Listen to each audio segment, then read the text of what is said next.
organic, unpredictable, unknown, lovely, beautiful, a sense of fulfillment. This is part of the pleasures of life and not the chores of life.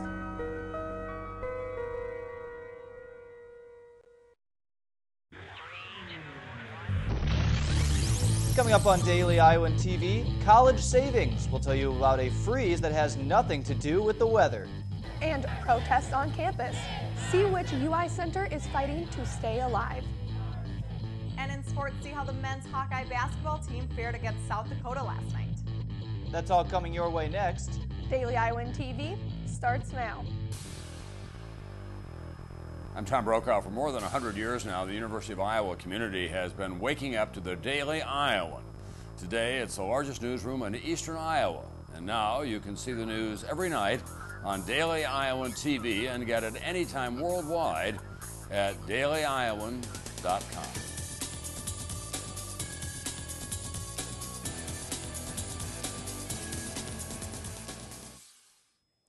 Thanks for tuning into your Wednesday edition of Daily Iowan TV. I'm Ian Martin. And I'm Whitney Blakemore. We start the show off with some good news for college students around Iowa. Wednesday, the Board of Regents unanimously voted not to raise tuition for undergraduate students next year. The freeze would start in the summer session. It applies to all 3 public universities, but only for in-state students. Iowa records show that the freeze is the first of its kind in the state, but the freeze is not set in stone. Governor Terry Branstad warns that the freeze may be revoked if the legislature does not approve a state funding increase for the universities early next year. Hunters discovered 2 bodies Wednesday believed to be the young Evansdale cousins who vanished while on a bike ride. 9-year-old Elizabeth Collins and 11-year-old Lyric Cook went missing last July. Authorities didn't have any more information on where the bodies were found or when they would be able to confirm the identities, and officials are holding another press conference on Thursday.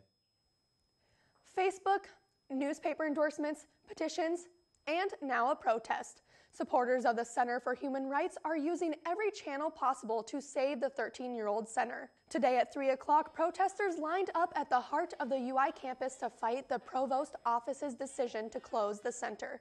The irony of cutting off rights to the UI Center for Human Rights didn't ring well with center supporters, so the protesters came armed and ready with posters. Over 200 posters were made in preparation for the protest, and students, faculty, and staff in attendance don't plan on raising their white flag without a fight. Their desperation echoed across campus.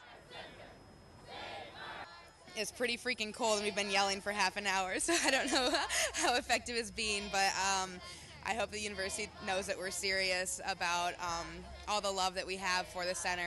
The president of the Iowa Board of Regents talked about obvious flaws in UI policy on Wednesday. Craig Lang said the UI is not doing enough to protect students and employees from sexual misconduct. This statement refers the university's handling of the recent sexual misconduct controversy in the athletics department. Former athletics counselor Peter Gray resigned last month among accusations he touched athletes inappropriately and traded athletics tickets for sexual favors.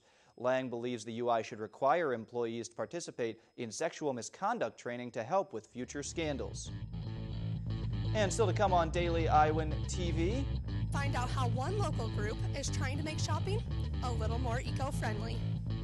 And in sports, find out which freshman players men's basketball coach Fran McCaffrey can't stop talking about. But first, let's go to Kara Bimschlager for a look at this week's weather. Kara? All right, thanks, Whitney. Well, the heat wave is officially behind us, and temperatures are going to start dropping rather quickly. The first snowfall of the season is coming soon, too. In tomorrow's forecast, the morning looks like 43 degrees, warming up to 54 in the afternoon with partly cloudy skies. In the evening, temps will cool back down to 45 degrees, and we will probably be seeing some rain with a 40% chance of precipitation to end the day tomorrow. Going into the 6-day forecast, we are going to see what some people thought would not happen with the recent warmer weather: snow. Yes, we will be getting the first snowfall very soon. Friday brings a 40% chance of snow, Sunday brings a 70% chance, and Monday also has snow on the forecast with a 20% chance of flurries. Temperatures for the rest of the week will be cooling down, with Sunday bringing a high of 39 and Monday even dropping into the 20s with a high of 28. Well, that's all I have here at weather. Back to you guys at the desk. Thanks, Kara. A UI student group is throwing a party with a purpose. The Hawk Team 6 is hosting an event at the Summit Bar on Thursday night to raise money for Hurricane Sandy relief efforts. The group recently secured $25,000 from Pat McGrath Automotive for the Sandy Social, and they are selling T-shirts to wear for the last hurrah before finals. 100% of the T-shirt proceeds and a portion of drink proceeds will go towards the cause. And all the proceeds are going to a great cause. So good way to kind of end the semester. Don't have to start studying for finals just yet. The event will be from 6 to 8 p.m. and you can order a shirt online at hawkteam6.com or you can purchase them on the night of the event. The City Council's decision not to put a ban on plastic bags in Iowa City is sparking controversy with many local groups. Earlier today, I took a look at how the city is already working to eliminate plastic bags.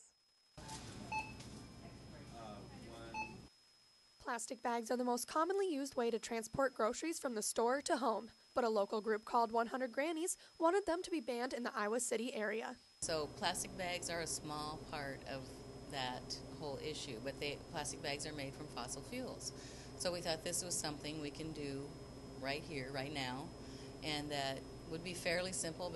The City Council decided at last night's meeting that they are no longer going to pursue banning plastic bags, but they decided that the city should rather just promote reusable tote bags and recycling options. The City Council was worried that it would put a strain on businesses in this area if we only do it here, so it maybe needs to be a bigger, like the whole state of Iowa eventually.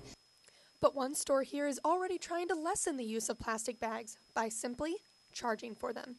We'll sell you a bag for 5 cents and forward the 5 cents to the Crisis Center Food Bank. It's a small nip, but the nickel goes to a good cause.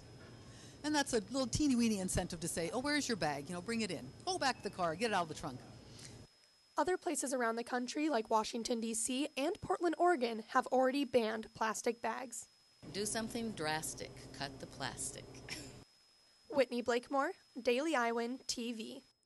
100 Grannies plan to continue fighting for their cause. They say they hope awareness in the community will limit the amount of plastic bags locals use in Iowa City.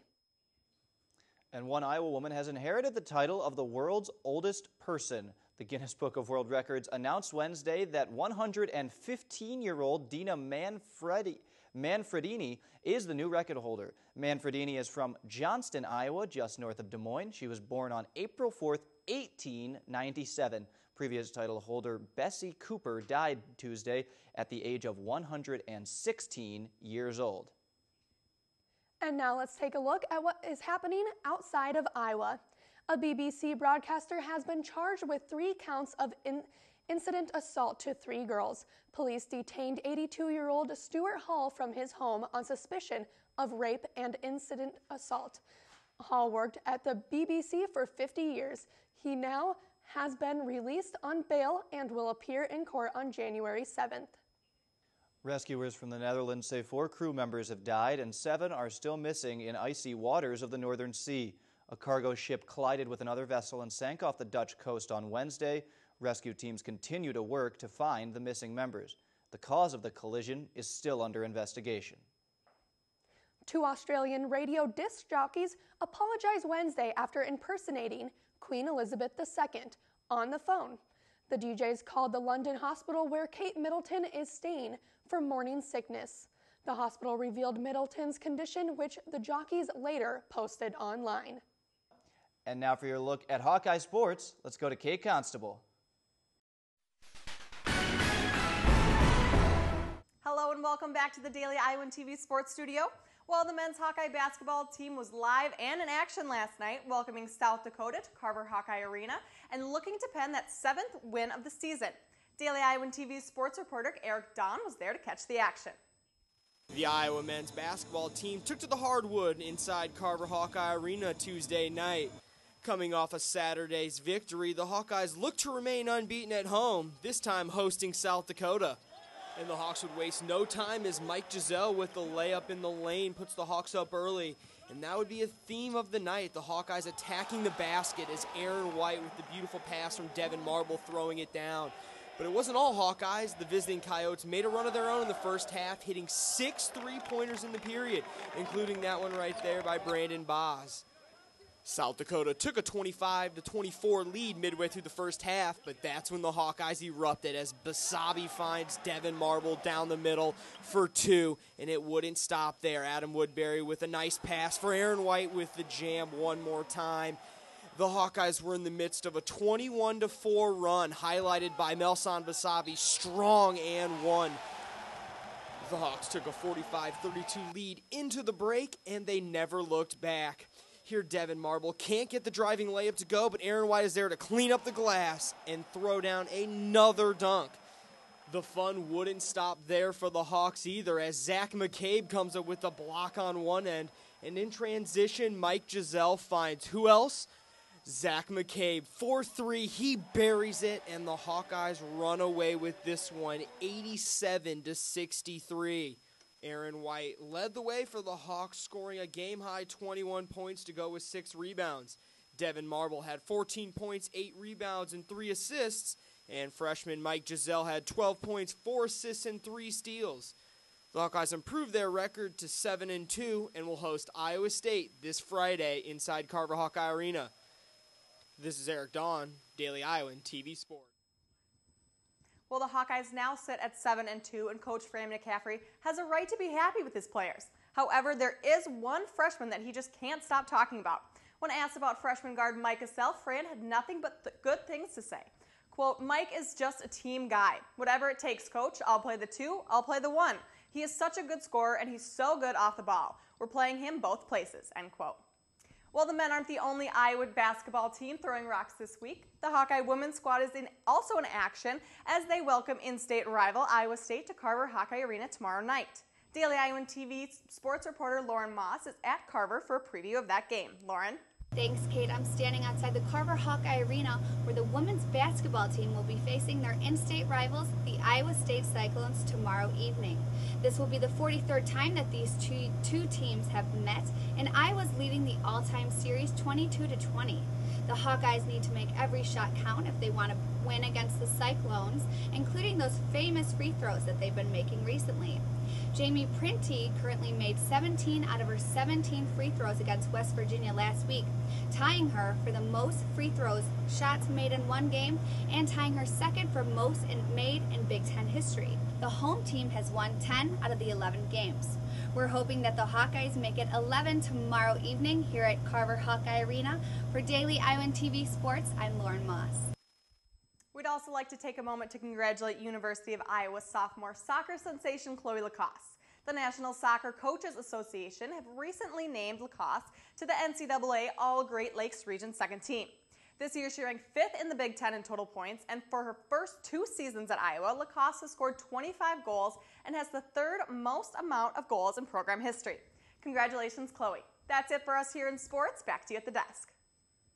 Thanks, Kate. And only with Daily Iowan TV can you get a sneak peek at Thursday's pages of the Daily Iowan. Read about a clothing drive for locals in need. And get an inside look at how finances play a role in football bowl games.